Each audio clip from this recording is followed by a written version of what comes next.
BP, sugar, thyroid, obesity, hormone సమస్యలని మందులు లేకుండా నేచర్ మంత్ర ఫుడ్ తో రివర్స్ చేసుకోండి.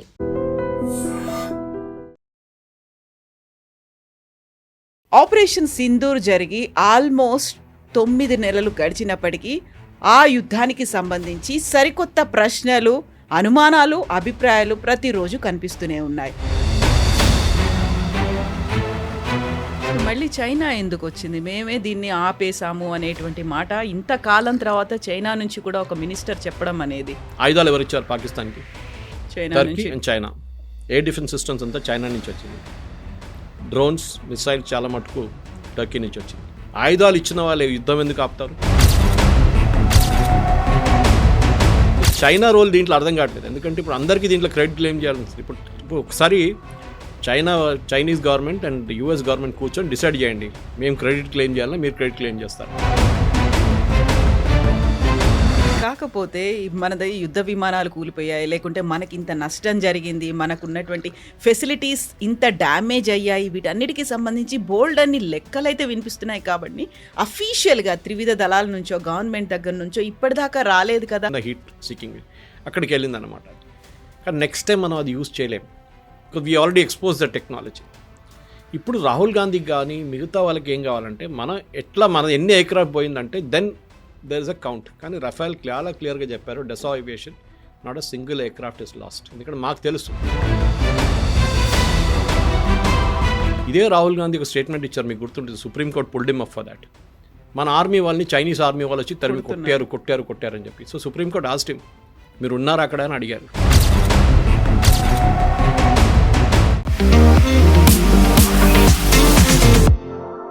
నమస్తే, నేను Kavitha. Welcome to I dream news and నిజాలు. ఆపరేషన్ సింధూర్ జరిగి ఆల్మోస్ట్ 9 నెలలు గడిచినప్పటికీ ఆ యుద్ధానికి సంబంధించి సరికొత్త ప్రశ్నలు, అనుమానాలు, అభిప్రాయాలు ప్రతిరోజు కనిపిస్తూనే ఉన్నాయి. తాజాగా రక్షణ శాఖ మంత్రి రాజ్నాథ్ సింగ్ రాముడి ఆదర్శాలే ధర్మం కోసం పనిచేసేలా ఆపరేషన్ సింధూర్లో మాకు ఉపయోగపడ్డాయి అని చెప్తే, అటువైపు పాకిస్తాన్ నుంచి కూడా అల్లా మాకు తోడుగా ఉన్నాడు అనేటువంటి మాట వినిపించింది. At the same time operation సింధూర్ని ఆపింది మేమే అనేది డొనాల్డ్ ట్రంప్ అంటే, ఇప్పుడు సరికొత్తగా చైనాకు చెందినటువంటి ఒక మంత్రి కూడా మేమే ఇంటర్వ్యూన్ అయ్యాము, యుద్ధాన్ని ఆపాము అనే మాట. యాక్చువల్గా ఆపరేషన్ సింధూర్కి సంబంధించి ఇన్ని క్వశ్చన్ మార్క్స్, ఇన్ని డిఫరెంట్ ఒపీనియన్స్ ఎందుకని వినిపిస్తున్నాయి? మనతో పాటుగా ఉన్నారు సీనియర్ జర్నలిస్ట్ సురేష్ కొచ్చతిల్ గారు. సార్ నమస్తే. సో ఆపరేషన్ సింధు 2025 మేలో జరిగింది. బట్ అప్పటి నుంచి కూడా ఈ ప్రెసిషన్ స్ట్రైక్కి సంబంధించి ఒక క్లారిటీ లేదు, బోల్డ్ అన్ని డౌట్స్ ఉన్నాయి, వాటికి సంబంధించి ఆన్సర్స్ రాలేదు అని అది ప్రతిపక్షాలు అంటున్నాయి, విభిన్న దేశాలు చెప్తున్నాయి, మధ్యలో అమెరికా ఉంది, ఆ తర్వాత ఇప్పుడు చైనా కూడా వచ్చింది. ఏం జరిగింది, ఎందుకని ఆన్సర్స్ రావట్లేదు? మొహమ్మద్ యూనిస్ ఇంకా అని చెప్పలేదు కదా, ఆయన అక్కడి నుంచి బంగ్లాదేశ్ నుంచి రాలేదు ఇప్పటిదాకా. ఆయన కూడా చెప్పాలి నేనే ఆపారని చెప్పేసి. ఎందుకంటే ఆయన ఒకటి మిగిలిపోయారు, ఇంకెవరైనా ఉంటే వాళ్ళు కూడా యాడ్ చేసుకోవచ్చు. మనం తమాషా అయిపోయింది ఇది ఒకటి. ఎందుకంటే యుద్ధం జరిగింది 4 రోజులకే. ఆయుధాలు ఎవరు ఇచ్చారు? టర్కీ ఇచ్చారు, చైనా ఇచ్చారు. ఆయుధాలు ఇచ్చి కొట్లాడిపించి మేమే మళ్ళీ ఆపామంటే మళ్ళీ అర్థం కావట్లేదు, లాజిక్ అర్థం కావట్లేదు. ఎందుకు అందరికీ ఇది వార్ని క్రెడిట్ తీసుకోవడం అర్థం కావట్లేదు. ఎందుకంటే అక్కడ రష్యా యుక్రెయిన్ కొట్టుకుంటున్నారు, చైనా వెళ్ళి అక్కడ కొంచెం అడ్వైస్ ఇవ్వచ్చు కదా, మీరు ఆపేసండి. మోదీ గారు చెప్పారు war is not the solution అని చెప్పారు దానికి. కానీ చైనా కూడా ఏమనట్లేదు అక్కడ. ఇది ప్రాబ్లం అన్నమాట. క్రెడిట్ తీసుకోవడానికి మన దగ్గర చాలామంది ఉంటారు. ఎందుకంటే ఏదైనా ఇన్సిడెంట్ అయిపోయిన తర్వాత అడ్వైస్ చేయడానికి కూడా చాలామంది ఉంటారు. ఇంగ్లీష్లో అంటారు hindsight is an advance science. అంటే అంతా అయిపోయిన తర్వాత నువ్వు ఇట్లా చేస్తే బాగుంటుండే అని చెప్పడానికి చాలామంది ఉంటారు. దానికన్నా ముందు చెప్పరేవాడు, ఎందుకంటే they are not experts in that. ఇది కూడా అంతే. ఆపరేషన్ సింధూర్ జరిగింది మేమే ఆపామని, మా వైపు నుంచి జరిగిన ఎఫర్ట్స్తోని వార్ ఆగిందని ఎవరు చెప్పారండి? మనం చెప్పాము. సీక్వెన్స్ ఆఫ్ ఈవెంట్స్ చూసుకుంటే చాలా క్లియర్గా తెలిసిపోతుంది. అది జరిగింది పాకిస్తాన్ వైపు నుంచి. డీజీఎంఓ మనకు కాల్ చేశారు, let us set the context correct. వాళ్ళ director general of military operations, మన director general of military operation lieutenant general విగ్ని ఫోన్ చేసి అడిగారు, మేము ఇట్లా సీజ్ ఫైర్ కావాలంటే. General Vig said I cannot take a decision, ఇది పొలిటికల్ డెసిషన్, నేను I will convey right to the top అని చెప్పి it went right up to the top. మనకు అందరికి తెలిసింది ఏం జరిగిందని. దాని తర్వాత మోదీ గవర్నమెంట్కి వెళ్ళి ఉంటుంది, క్యాబినెట్ మీటింగ్ జరిగి ఉంటుంది, దాని తర్వాత ఆర్మీకి కన్వే చేసి ఉంటారు, okay accept the cease fire అని. ఇప్పుడు ఎవరు ఫోన్ చేశారు first, that should be the first meaning అన్నమాట. ఇది మనం అర్థం చేసుకోవాలి. ఇది కాకుండా నెక్స్ట్ స్టెప్ ఏంటి? యుద్ధం ఆపామంటున్నారు కదా వీళ్ళు. ఎవరు ఆపారు? ట్రంప్ అంటున్నారు, నేను ఆపా అంటున్నారు. ట్రంప్ క్యాబినెట్ నుంచి ఒక అవార్డు ఇచ్చింది ఎవరికి? ట్రంప్ క్యాబినెట్ నుంచి వీళ్ళు ఇచ్చింది ఒక మెడల్ ఇచ్చారు మొన్న. ఫర్గెట్ హిస్ నేమ్, మన ఇండియన్ గాయ్. ట్రంప్ క్యాబినెట్లో ఉన్న ఆయన అనమాట. వాళ్ళ క్యాబినెట్ కాదు, వాళ్ళ వైట్ హౌస్లో ఉన్న ఒక ఆయనకి అవార్డు ఇచ్చింది for stopping the Indo Pakistan war. పాపం ట్రంప్ నోబెల్ ప్రైజ్ కావాలన్నారు కదా, ప్రైజ్ వస్తుంది అనుకున్నారు కదా. ఇప్పుడు ఆయనకి ఇస్తే మళ్ళీ ట్రంప్కి ఎట్లా ఇస్తారు? అది ప్రాబ్లం అయిపోతుంది. ఇది ఎట్లయిపోయిందంటే ఈ వార్ ఆపడానికి చాలామందికి ఎక్సైట్మెంట్ ఉండే అనుకుంటాను. ఇది 10 రోజులు ఇంకా జరిగితే దాంట్లో 100 మంది చనిపోతే అప్పుడు ఎవరు అంటారు మాటలు? అప్పుడు ఎవరు రెస్పాన్సిబిలిటీ తీసుకుంటారు దాన్ని?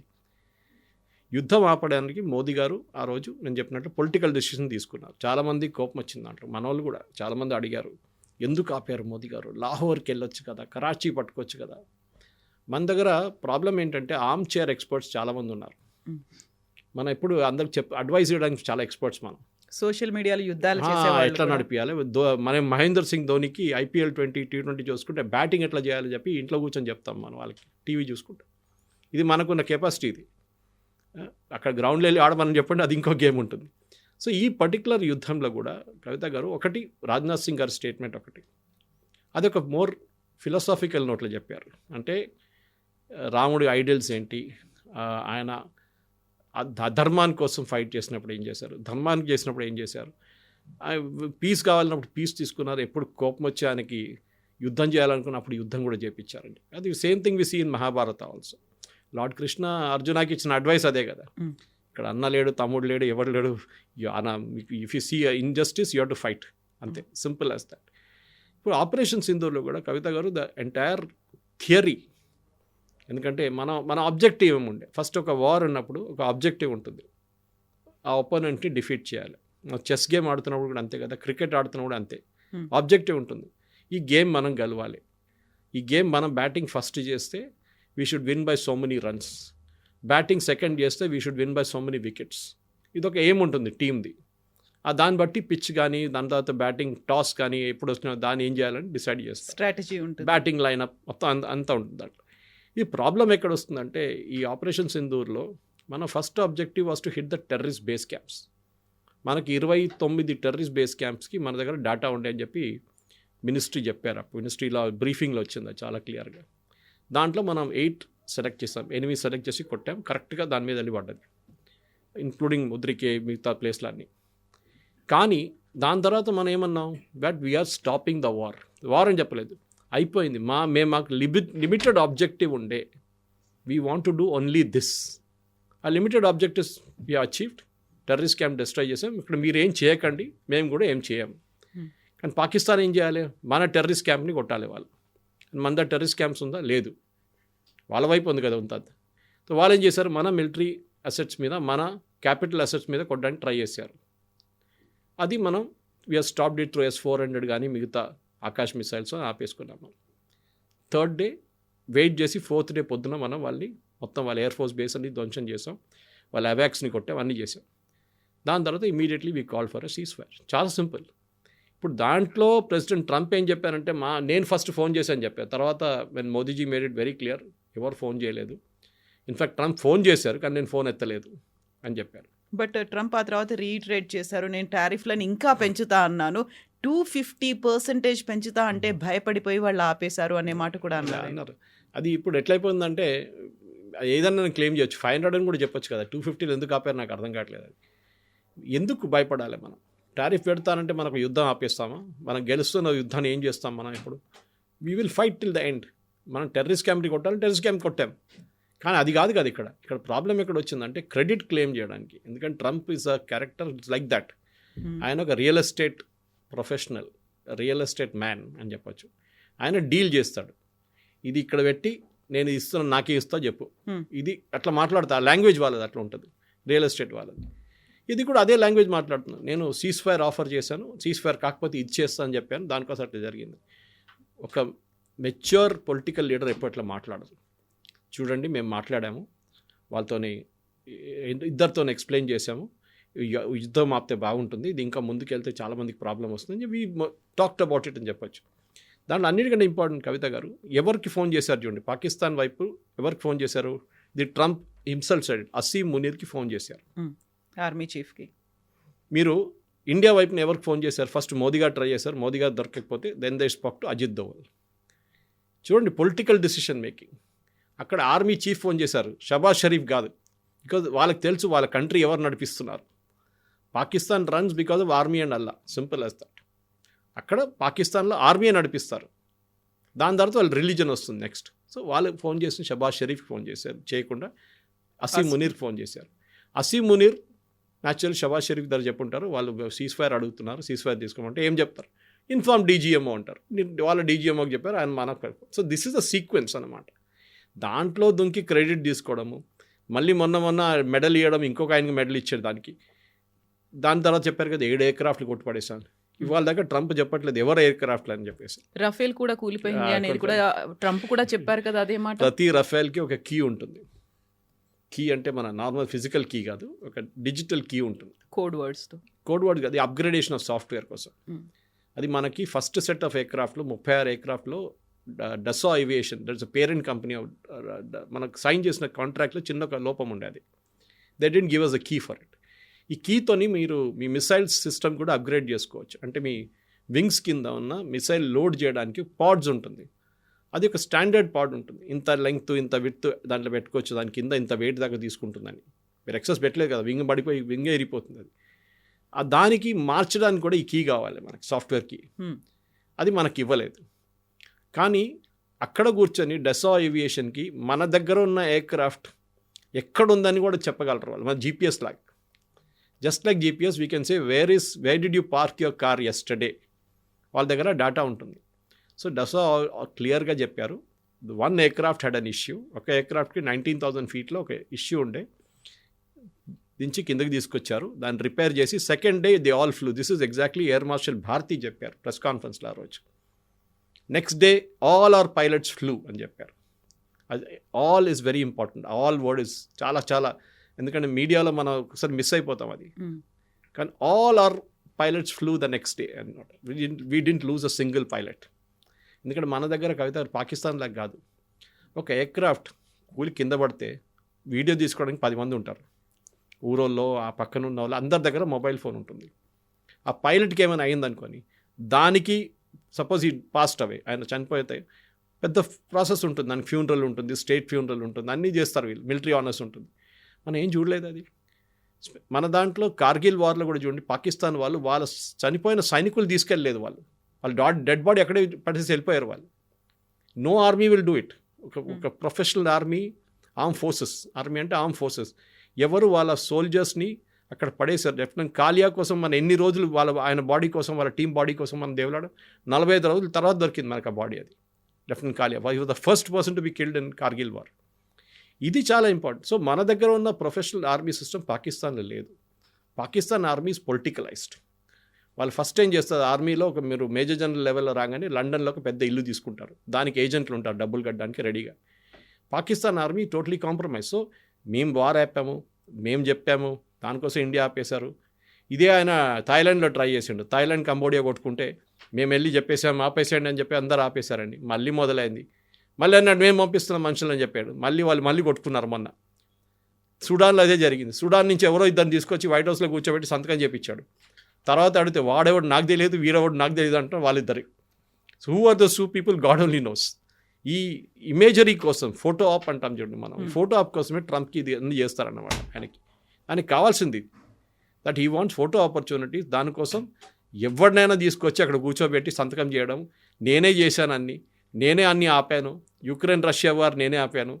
ఓకే, ఏ లోకంలో ఎక్కడ యుద్ధం రోడ్డు మీద ఇద్దరు కొట్టుకుంటే కూడా వాళ్ళు నేనే ఆపాను అని చెప్పడానికి ట్రంప్ చాలా పెద్ద ఛాంపియన్ అన్నమాట. ఇప్పుడు మళ్ళీ చైనా ఎందుకు వచ్చింది, మేమే దీన్ని ఆపేసాము అనేటువంటి మాట ఇంతకాలం తర్వాత చైనా నుంచి కూడా ఒక మినిస్టర్ చెప్పడం అనేది? మీరు ఆలోచించండి కవిత గారు, ఆయుధాలు ఎవరు ఇచ్చారు పాకిస్తాన్కి? Turkey and China. Air defence systems అంతా చైనా నుంచి వచ్చింది. డ్రోన్స్, మిసైల్స్ చాలా మటుకు టర్కీ నుంచి వచ్చింది. ఎయిర్క్రాఫ్ట్ J-15, J-17 చైనా వాళ్ళు ఇచ్చారు. ఆయుధాలు ఇచ్చిన వాళ్ళు యుద్ధం ఎందుకు ఆపుతారు? అది 2 కూలి పడితే ఇంకా 2 తీసుకుంటారు కదా మాదాన్ని అనుకుంటారు. 10 డ్రోన్లు యూజ్ చేసుకుని ఇంకా 10 అడుగుతారు కదా మన దారిని. సో చైనా రోల్ దీంట్లో అర్థం కావట్లేదు. ఎందుకంటే ఇప్పుడు అందరికీ దీంట్లో క్రెడిట్ క్లెయిమ్ చేయాల్సి ఉంటుంది. ఇప్పుడు ఒకసారి Chinese government and US government కూర్చొని డిసైడ్ చేయండి, మేము క్రెడిట్ క్లెయిమ్ చేయాలా, మీరు క్రెడిట్ క్లెయిమ్ చేస్తారని. ఎందుకంటే వీళ్ళు ఇప్పుడు నేను అదే చెప్పాను, మొహమ్మద్ యూనిస్ ఇంకా క్లెయిమ్ చేయలేదు, మా బంగ్లాదేశ్ వాళ్ళు కూడా రేపు చెప్తారు మేమే ఆపాము ఇదంతా యుద్ధం అని చెప్పేసి. అందరికీ ఇదొక్కటే యుద్ధం ఉందండి, అందరు క్లెయిమ్ చేస్తున్నారు. అక్కడ పక్కన రష్యా యుక్రెయిన్ పిచ్చోళ్ళ కొట్టుకుంటున్నారు.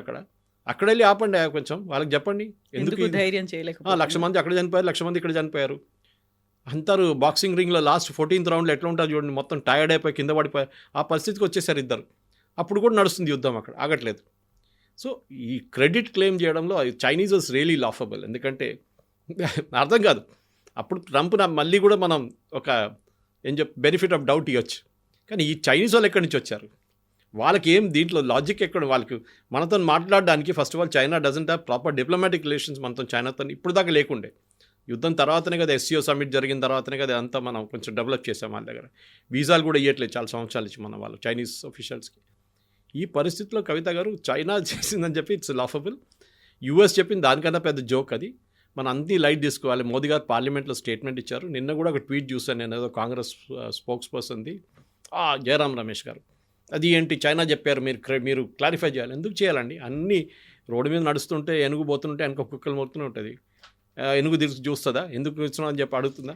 ఏనుగు పాటు చూసుకుంటే వెళ్ళిపోతుంది. కాకపోతే మనది యుద్ధ విమానాలు కూలిపోయాయి, లేకుంటే మనకి ఇంత నష్టం జరిగింది, మనకు ఉన్నటువంటి ఫెసిలిటీస్ ఇంత డ్యామేజ్ అయ్యాయి, వీటన్నిటికీ సంబంధించి బోల్డ్ అన్ని లెక్కలైతే వినిపిస్తున్నాయి. కాబట్టి అఫీషియల్గా త్రివిధ దళాల నుంచో గవర్నమెంట్ దగ్గర నుంచో ఇప్పటిదాకా రాలేదు కదా. సర్జికల్ స్ట్రైక్ సమయంలో కూడా క్లారిటీ ఇవ్వలేదు, ఈ ప్రెసిషన్ స్ట్రైక్ ఆపరేషన్ సింధూర్ సమయంలో కూడా క్లారిటీ అనేది మిస్ అవుతుంది. కాబట్టి వేరే దేశాలు దీన్ని క్లెయిమ్ చేస్తున్నాయి, మనం ఎందుకు ట్రాన్స్పరెంట్గా లేము అనేది కదా క్వశ్చన్ అక్కడ. ఇప్పుడు ఇజ్రాయెల్ గాజా వార్ జరిగిందండి. ఇజ్రాయెల్లో ఉన్న ఏదైనా ఆపోజిషన్ లీడర్ క్లెయిమ్ అడిగారా ఎంతమంది మన వాళ్ళు చంపేశారు, ఎంతమంది వాళ్ళ వైపు నుంచి చనిపోయారు అని డీటెయిల్స్ అడిగారా? ఎవరు అడగరు. A professional army details A party అడగరు. ఎందుకంటే ఇదే యుద్ధం మన రేపు మళ్ళీ మొదలు కావచ్చు. దానికోసం సర్జికల్ స్ట్రైక్లో జరిగినప్పుడు మనం ఎట్లా చేసామని చెప్పి ఎప్పుడు చెప్పాం మనం, because next time Pakistan will be careful. ఇప్పుడు మన రఫాల్లో మనం ఏం చేసామని మన అందరికీ తెలుసు. వీ యూజ్డ్ డెకాయ్ ఎయిర్క్రాఫ్ట్ వెనుక ఇంకో చిన్న ఎయిర్క్రాఫ్ట్ పెట్టుకున్నాం మనం, డెకాయ్ ఉండేది. పాకిస్తాన్ పంపించిన మిసైల్స్ అంతా దీని వైపు వెళ్ళింది, ఎందుకంటే హీట్ సీకింగ్ మిసైల్ ఉంటుంది. హీట్ ఎక్కడుందో అక్కడికి వెళ్తుంది. సో ఈ హీట్ ఇంజిన్కి ఉంది, మెయిన్ రఫైల్ ఇంజిన్కి ఉంది, దీనికి కూడా ఒక చిన్న హీట్ సీకింగ్ అక్కడికి వెళ్ళింది అనమాట. అది కానీ నెక్స్ట్ టైం మనం అది యూజ్ చేయలేము, because we already expose the technology. ఇప్పుడు రాహుల్ గాంధీకి కానీ మిగతా వాళ్ళకి ఏం కావాలంటే మన ఎన్ని ఎయిర్క్రాఫ్ట్ పోయిందంటే then there is a count. కానీ రఫైల్ చాలా క్లియర్గా చెప్పారు, Dassault aviation not a single aircraft is lost. ఎందుకంటే మాకు తెలుసు ఒక ఎయిర్క్రాఫ్ట్ పడిపోతే కూడా మా కీ డియాక్టివేట్ అయిపోతుంది. ఎక్కడ ఏం కాలేదు, వాళ్ళ ఎయిర్క్రాఫ్ట్ అంతా బాగానే ఉంది, ఒక ఎయిర్క్రాఫ్ట్కి ప్రాబ్లం ఉండే నేను ముందు చెప్పినట్లు.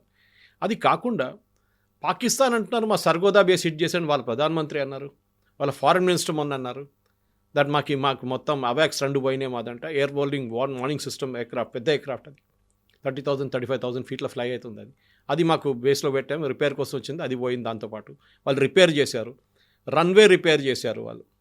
ఇది అన్నీ చేసింది. అది కాకుండా ముద్రికేలో మనం కొట్టింది వాళ్ళే అక్నాలెడ్జ్ చేశారు, మొత్తం ఫ్యామిలీ పోయిందని చెప్పి మసూద్ అజార్ అన్నారు. కానీ మన వాళ్ళు కాదు, యాక్సెప్ట్ చేయరు. సర్జికల్ స్ట్రైక్లో ప్రూఫ్ అడిగారు, ఎవరైనా అడుగుతారండి?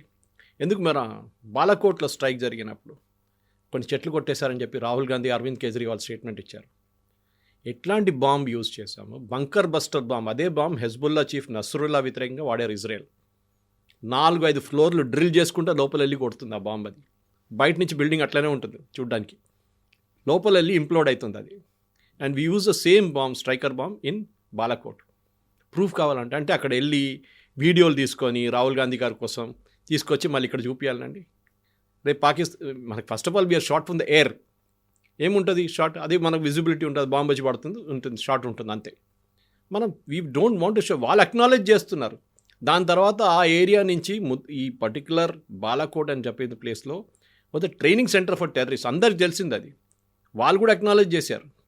దాని తర్వాత అక్కడి నుంచి ఒక్కడు బయటికి రాలేదు. నెక్స్ట్ 3 days వీళ్ళు శాటిలైట్ పిక్చర్స్ చూసుకున్నారు. దాని తర్వాత బిల్డింగ్ మొత్తం కొట్టుపడేశారు పాకిస్తాన్ ఆర్మీ. ఎందుకు? Because they suffered substantial damage inside. Building pillars అని పోయి ఉంటుంది. ఇది నేను చూపించాలి, ప్రూఫ్ ఇవ్వాలి, అది చేయాలంటే ఇట్స్ నాట్ పాసిబుల్. ఒక ప్రొఫెషనల్ ఒసామా బిన్ లాదెన్ చంపారండి US ఆర్మీ. సీల్స్ వాళ్ళు చేశారు అటోబాబాద్లో. దాని తర్వాత అట్ సీ బరీ చేశారు. అట్ సీ అంటే వాళ్ళు ఏం చేస్తారంటే బేసిక్లీ సింపుల్ లాంగ్వేజ్ చెప్పాలంటే పెద్ద పెద్ద రాళ్ళు కట్టేసి కాలు చేతులు కట్టేసి సముద్రంలో పడేస్తారు. వాళ్ళది బయటికే రావు. అది ఎక్కడ పడేసారో వాళ్ళకే తెలుసు. ఎందుకంటే they don't want to make a memorial for him. Like వాడికి వాళ్ళ ఫ్యామిలీ వాళ్ళకి ఎవరికి ఇస్తే పెద్ద మెమోరియల్ కడతారు. మన కాశ్మీర్లో ముందు చేస్తుండే టెర్రరిస్ట్ బాడీస్ తీసుకెళ్ళి పెద్ద మెమోరియల్ కట్టుకున్నారు వాళ్ళు. తర్వాత ఇప్పుడున్న గవర్నమెంట్ అది ఇవ్వట్లేదు. వాళ్ళు అక్కడే ఎక్కడుందో అక్కడే వాళ్ళు ఫినిష్ చేసేస్తున్నారు బాడీని. ఇదే పరిస్థితి. సో ఒసామా బిన్ లాడెన్ చేసినప్పుడు ఆ యుఎస్ కాంగ్రెస్లో లేకుంటే యుఎస్ ఆపోజిషన్, అప్పుడు ఒబామా వాజ్ ద ప్రెసిడెంట్, ఈ రిపబ్లికన్ వాళ్ళు ఎవరైనా అడిగారండి ఎక్కడ చేశారు, ఎందుకు చేశారు అనేది? Nobody asked. మీ ఆర్మీ చేసినప్పుడు మీకు అడగడానికి అర్హత లేదు. They are a professional outfit. వాళ్ళని డౌట్ చేయకండి. ఇదే రాహుల్ గాంధీ ఒక స్టేట్మెంట్ ఇచ్చారు, మీకు గుర్తుంటుంది. Supreme court pulled him up for that. మన ఆర్మీ వాళ్ళని చైనీస్ ఆర్మీ వాళ్ళు వచ్చి తరిమి కొట్టారు అని చెప్పి. సో సుప్రీంకోర్టు ఆస్క్డ్ హిమ్, మీరు ఉన్నారా అక్కడ అని అడిగారు. ఎట్లాంటి స్టేట్మెంట్ చేస్తారు? వీఆర్ డిమోటివేటింగ్ అర్ ఆర్మ్ ఫోర్సెస్ అన్నారు. కరెక్ట్. వాళ్ళు కష్టపడి -30 -40 డిగ్రీస్లో పని చేస్తున్నప్పుడు మీరు పని చేయట్లేదంటే వాళ్ళకి ఎట్లా అనిపిస్తుందండి? This is where the professionalism must come in. మీరు ఒక లీడర్ ఆఫ్ అపోజిషన్ అన్నప్పుడు ఒక కొంచెం మెచ్యూరిటీ ఉండాలి మీ దాంట్లో. మీకు ఏదైనా అడగాలంటే ప్రైవేట్గా వెళ్ళి రాజ్నాథ్ సింగ్ గారు అడగండి, ఆయన బహుశా మీకు ఇవ్వచ్చు. కానీ పబ్లిక్లో ఒక ప్రెస్ కాన్ఫరెన్స్ పెట్టి లేకుంటే పార్లమెంట్లో అడిగి ఎన్ని ఎకరాఫ్ పోయింది చెప్పారు. అదే స్టేట్మెంట్ పాకిస్తాన్ టెలివిజన్లో రిపీట్ చేస్తున్నారు. పృథ్వీరాజ్ చౌహాన్ చెప్పారు, కాంగ్రెస్ లీడర్. అదే స్టేట్మెంట్ పాకిస్తాన్ టెలివిజన్లో పండుగ చేసుకున్నారు వాళ్ళు. This is the problem. మన దేశంలో మన ఆర్మీకి ఉన్న, మీరు అదే టైంలో చూడండి, బంగ్లాదేశ్ వార్ టైంలో Vajpayee praised Indira Gandhi, saying she did a good job. అప్పుడు అందరూ they were all United. Even 1962 వార్లో except for communist, మిగతా అందరూ ఆల్ ఇండియన్ పొలిటికల్ పార్టీస్ గవర్నమెంట్తో ఉన్నారు. ఓడిపోయినా కానీ అప్పుడు ఓడిపోయాం మనం. 62-65 we last because thanks to Nehru. కానీ వీఆర్ స్టిల్ దేర్, పొలిటికలీ మెచ్యూర్గా ఉన్నాం అప్పుడు కూడా. ఇది చూడండి, 71 వార్లో మనం బంగ్లాదేశ్లో how many people we last? ఎన్ని ఎయిర్క్రాఫ్ట్ పోయిందండి? 171 aircraft we last more than 1500 soldiers. IPKF operation, Indian piece keeping force అని చెప్పి శ్రీలంకకు పంపించిన ఆపరేషన్లో రాజీవ్ గాంధీ టైంలో 3400 మంది చనిపోయారు. దాంట్లో 300 మంది సికింద్రాబాద్ నుంచి, బొలారం ఏరియా నుంచి ఆర్మీ వాళ్ళు యూనిట్. అడిగామా మన అప్పుడు ఎందుకు జరిగింది ఏంటది? నో, అది that was the reason. Political decision తీసుకున్నారు ఆ టైంలో. That's a period. అది కరెక్టా తప్ప అనేది then we can decide that later. కానీ ఆపరేషన్ సింధూర్ టైంలో ప్రొఫెషనల్గా మోదీ గారు టైం ఇచ్చారు. వాళ్ళు 14 రోజులు టైం తీసుకొని కరెక్ట్గా చేశారు and they finished it off. మనం వాళ్ళని క్రెడిట్ ఇవ్వాలి దానికి. అది కాకుండా ఎన్ని ఎయిర్క్రాఫ్ట్లు పోయినంటే you are questioning the competence of the pilots మీద ఉన్న పైలట్స్ ఆర్ థర్డ్ క్లాస్ అని చెప్తున్నారు మీరు, వేరే the pilots are top class. Israeli air force ఇన్ని బాంబింగ్ చేసిన గాజా మీద ఒక్క ప్రశ్న ఎక్కడి నుంచి రాలేదు. అరబ్ నేషన్స్ అడిగారు, అప్పుడప్పుడు యూఎస్ అడిగారు, కానీ ఇజ్రాయెల్ పట్టించుకోలేదు. We care. ఎందుకంటే వాళ్ళ ఆపోజిషన్ పార్టీ లీడర్స్ క్యాబినెట్లో ఉంటారు వార్ టైంలో. ఇప్పుడు కూడా ఉన్నారు వాళ్ళు, వార్ టైం క్యాబినెట్లో ఉన్నారు వాళ్ళు, లీడర్ ఆఫ్ ఆపోజిషన్ వాళ్ళు ఇట్లాంటి రాహుల్ గాంధీ చేసినట్టు స్టేట్మెంట్ ఇవ్వరు వాళ్ళు. They will praise. సరే, జరిగిన September 7 that attack was bad, కానీ దాని తర్వాత ఇప్పుడు మొసాడ్ చీఫ్ని సాక్ చేశారు, అదన్నీ జరిగింది ఇప్పుడు. But after the war is over, యుద్ధం అయిన తర్వాత యాక్షన్ తీసుకుంటారు. మన వైపు నుంచి కార్గిల్ జరిగినప్పుడు తప్పులు జరిగింది, ఇంటెలిజెన్స్ ఫెయిలియర్. నాకు అర్థం కాదు వీళ్ళకి ఇంటెలిజెన్స్ అంటే ఏంటని కూడా అర్థం కాదు వీళ్ళకి. మిలిటరీ ఇంటెలిజెన్స్లో ఏది హ్యూమన్ ఇంటెలిజెన్స్ ఏంటి, టెక్నికల్ ఇంటెలిజెన్స్ ఏంటి, అది ఎట్లా పనిచేస్తుంది, యాక్షనబుల్ ఇంటెలిజెన్స్ అని ఏముంటుంది, దీని ఏ ఐడియా లేని వాళ్ళు మాట్లాడతారు, ప్రెస్ కాన్ఫరెన్స్లు చేస్తారు. ఇది మన ట్రాజడీ కవిత గారు. ఒక్కొక్కసారి కోపం వస్తుంది. నేను రిటైర్ అయిన ఎయిర్ ఫోర్స్ ఆఫీషియల్స్, ఆర్మీ ఆఫీషియల్స్తో రెగ్యులర్లీ మాట్లాడుతుంటే మా ఏరియాలో చాలామంది ఉంటారు. వాళ్ళు అదే అంటారు, వీ ఫీలింగ్ అషేమ్డ్ దట్ ఇట్లాంటి క్వశ్చన్స్ అడుగుతున్నారు, ఏం చేయాలి, మేము రిటైర్డ్ వాళ్ళు మేమైనా ఆన్సర్ చేయవచ్చు కదా అంటున్నారు. కొంతమంది తీసుకొచ్చి స్టూడియోలో కూర్చోబెట్టాను నేను. కార్గిల్ టైంలో డెఫినెట్గా ముగ్గురిని లెఫ్టినెంట్ జనరల్ లెవెల్లో, ఒక మేజర్ జనరల్ లెవెల్లో తీసుకొచ్చి స్టూడియోలో కూర్చోబెట్టి మాట్లాడిపించాను నేను. They knew how to explain what happened there అనేది. అది చెప్పట్లేదు. అప్పుడు నచికేత ఫేస్ చేసిన సిచ్యువేషన్, ఆ తర్వాత అభినందన్ ఫేస్ చేసిన సిచ్యువేషన్ మన బాలాకోట్ టైంలో ఇదంతా జరిగింది కదా. అభినందన్ పట్టుకున్నాడు, ఇక్కడ పండుగ చేసుకున్నారు ఆపోజిషన్ పార్టీ, చూసుకొని పట్టుకున్నారు, మోదీ గారు అయిపోయింది. మోదీ గారు within 24 hours Abhinandan was back. తర్వాత పాకిస్తాన్ పార్లమెంట్లో చెప్పారు కదా that his legs was shaking అని చెప్పి, వాళ్ళ ఫారిన్ మినిస్టర్ది పార్లమెంట్లో మాట్లాడుతున్నప్పుడు. అదే కదా, అది మనం చేసాం మనం. బికాజ్ డెడ్ లైన్ ఇచ్చారు మోదీ గారు, 24 hours లోపల పంపించకపోతే అంతే సంగతి మీద అని చెప్పేసి.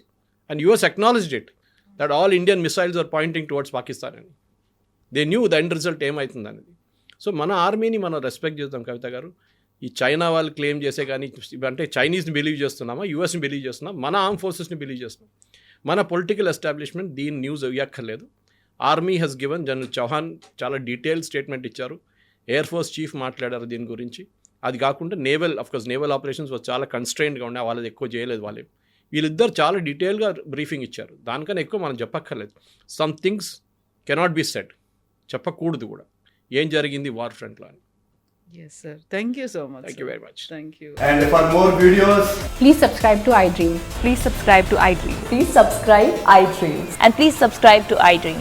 For more videos, subscribe to iDream. please like, share and subscribe to the channel. Congratulations, iDream. Subscribe to iDream. Subscribe to iDream. So subscribe to iDream Media. iDream ki iDream team andarki huge congratulations. Please subscribe iDream Media. Please subscribe to iDream. Subscribe iDream. Please subscribe to iDream. iDream అంటే నా కళల ఛానల్ను subscribe చేసుకున్న నోరు తిరుగుతలేదు, మీరైతే గంట గుర్తు కొట్టండి. For more such videos, please subscribe to iDream. Subscribe to iDream. Please subscribe to iDream. Please subscribe iDream Media. Please do subscribe to iDream. Please subscribe to iDream Media. For best entertainment and information, please subscribe iDream. And don't forget to subscribe to iDream.